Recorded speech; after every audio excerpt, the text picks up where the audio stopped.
Hello, my name is Miranda and welcome to a bonus midweek badly lit video. Woo! How exciting. So, the observant among you, well done by the way, will have noticed from the title of this video and maybe even the thumbnail, who knows, that it is a single book review, which I've never done before on my channel, never in my life. But with this book, I have been moved to do a single book review because I have so many goddamn thoughts. The book that I'm going to be reviewing today, talking to you about, is Paul by Daisy Lafarge, which came out on the 5th of August 2021, about a week ago as I'm filming this, which means that I'm actually ahead of the curve for once. Are you proud of me? I'm proud of me. So first up, I should say that I got a free ebook advanced copy from NetGalley, so thank you very much to NetGalley and to Granta. I love you, Granta, you're one of my favourite publishers, you're wonderful, thank you. So what is it about this book that has made me want to do a full video dedicated to it? I don't know, you tell me. Basically, I think it's just because this book is so complicated and has so much going on. I just wanted a full video where I can sit down and be like, here are all my thoughts, because I have many. Even though I didn't love the book as a whole, I rated it only 4 stars, I still think it is brilliant.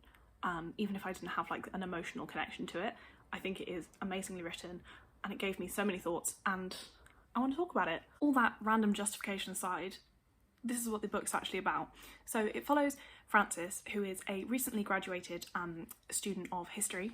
She studies medieval history, and it follows her in the summer after her graduation. So you start with her at the point where she has just escaped from a research assistant job in Paris, which something went wrong with it. We don't really know what it is at the beginning, but she's left this assistant job and has decided that she wants to basically go and find herself in France. So she's going to volunteer at a remote farm in the Pyrenees. Her host is the Paul that the book is named after, and he is an anthropologist and photographer with a knowledge of the world and its people and different cultures that Frances is very impressed by, and she feels very uninteresting and unremarkable, and kind of the things that she knows about aren't worthwhile and aren't interesting to other people. So she is really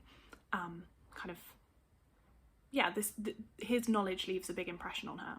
And the book basically follows their relationship as it develops into something that is a little bit weird and a little bit confusing. Oh, and I should mention that Paul is an older man. He's in his 40s or 50s. So, and Frances is 21. So this story is based on the travel diaries of Paul Gauguin, the artist, and his exoticized paintings of Tahitian women are echoed in Paul's photographs and attitude to anthropology and in other things. So if you know anything about Paul Gauguin, which I didn't before going into this, and his relationships, you know what happens in this book. But also, you're gonna know if you keep watching this video, because I'm gonna tell you, because it's difficult to talk about how good this book is and the complexity and impressiveness, that's a word, of the ideas and the writing without talking about its kind of parallels with Gauguin's life. So basically, Gauguin was a French post-impressionist painter. He visited Martinique in 1887. Martinique is still a French colony to this day. It's called an overseas department, so it's a bit of France that is overseas, as you might imagine. And he was really inspired by Martinique and its surroundings. He painted a lot while he was there and considered those paintings his best work up to that date. And in 1891 he visited Tahiti, which is an island in French Polynesia, which is also still part of France, despite not being in France. And he said that this visit was basically for the purpose of escaping Western civilization. That's kind of what he said. Not a direct quote, but that was the reason he wanted to escape the artifice of Western civilization. And while he was there, he married a 13-year-old girl whom he called Tahura in his travel diaries, and she had one child with him. He also painted her several times and made a wood carving of her face, and then left her there to go back to France. And in France, he continued painting these Tahitian scenes and kind of being really inspired by the landscape and the area. And he also had a relationship with another teenager, amazing, who was known as Anna the Javanese. So he kept painting kind of sexually charged nudes of Tahitian women all his life. And when he returned to Tahiti later on in his life, he married another teenager, 14 this time, and they had 2 children. So what Daisy Lafarge does with her novel Paul is she transplants Paul Gauguin into the modern day, and essentially makes him a photographer with a sort of attempt at an eco-farm in the Pyrenees. And she does this to kind of explore how the colonialism and gender power dynamics that were present in Gauguin's time and in his work are still present today in modern day France, and how they are maintained and upheld in supposedly progressive societies. So Daisy Lafarge's Paul is the perfect representation of the hypocrisy of like modern so-called progressive men. He claims to be a feminist and to have immense love and respect for the female body, but he also uses women as kind of silent conduits for his own sexual pleasure. And at first Frances is very impressed by his knowledge of different cultures and by all the places that he's been to, but she gradually becomes more aware that he might not know all that he claims to know. And he is ultimately a voyeur, just like Gauguin. He is an anthropologist and a photographer, which are supposedly disciplines that are thought of as neutral in their kind of documentation of culture, but they never can be neutral because of the dynamics of power that are present, the dynamics of power relating to gender and also to colonialism. So when he photographs Frances, a young woman who is in his care essentially, and in a very different way the abuse of power is also there with the Tahitian women that he has photographed on his travels.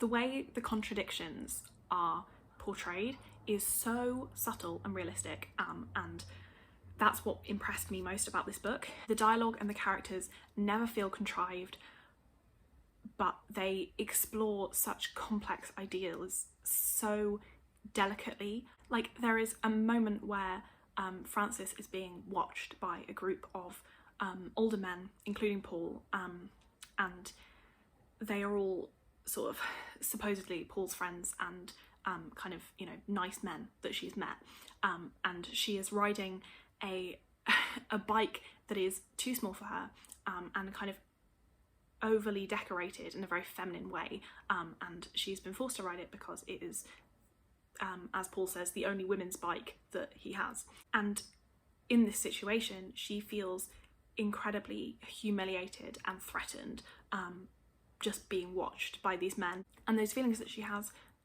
can't be explained. She doesn't even know what's happening, she doesn't know why she's feeling that way, and as a reader, even though she's telling herself it's stupid and she doesn't believe that her feelings are legitimate or make sense, I still knew those feelings and felt them. So then I guess we have to talk about Frances, who is the narrator, but she is not driving the story in any way.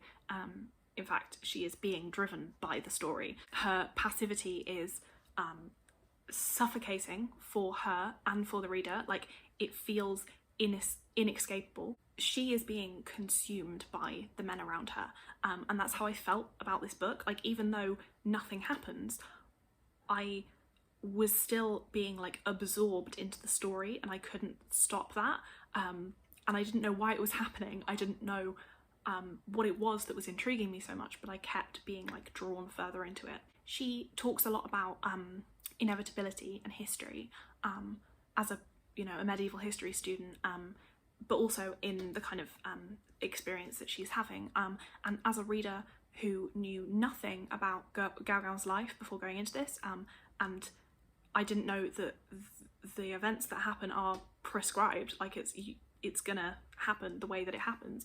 I still felt the inevitability, and like the events had been set, and I was just kind of caught up in the flow with them.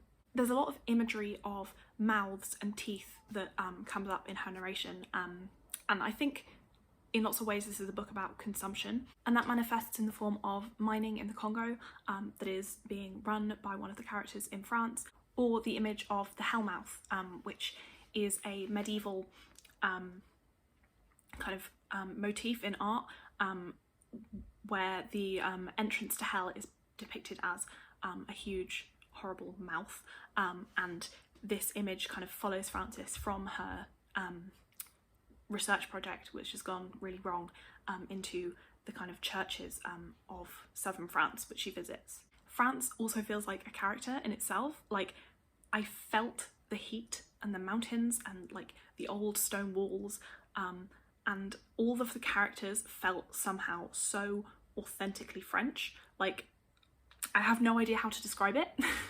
It just kind of, it felt like this is what France feels like without playing into any kind of stereotypes. Annoyingly, I cannot describe all of the nuances and intricacies of Daisy Lafarge's writing, because there is so much going on in this novel and I've literally only just scratched the surface. Just know that this book is full of ideas and symbolism for you to rifle through with your little raccoon hands. My only criticism, which I feel a bit bad for ending on actually, is that the ending didn't quite deliver the impact that I hoped it would, but otherwise I really enjoyed reading this. I found myself really unexpectedly gripped by it, even though nothing was happening, and it's given me a lot to think about, which is always good. If you read this or you have read this already, please let me know, because I would love to discuss this book further with people, because I think it's really one that you would get the most out of from thinking about it with other people. Please let me know if you pick this up. I want to know what you think. And yeah, thank you for joining me on this extra upload in the middle of the week. I don't know when this is going up, but it's not going up on a Thursday. Plot twist. Thank you very much for watching, and I will see you soon. And who knows, maybe I'll do more single book reviews sometime. Kieran, you're inspiring me.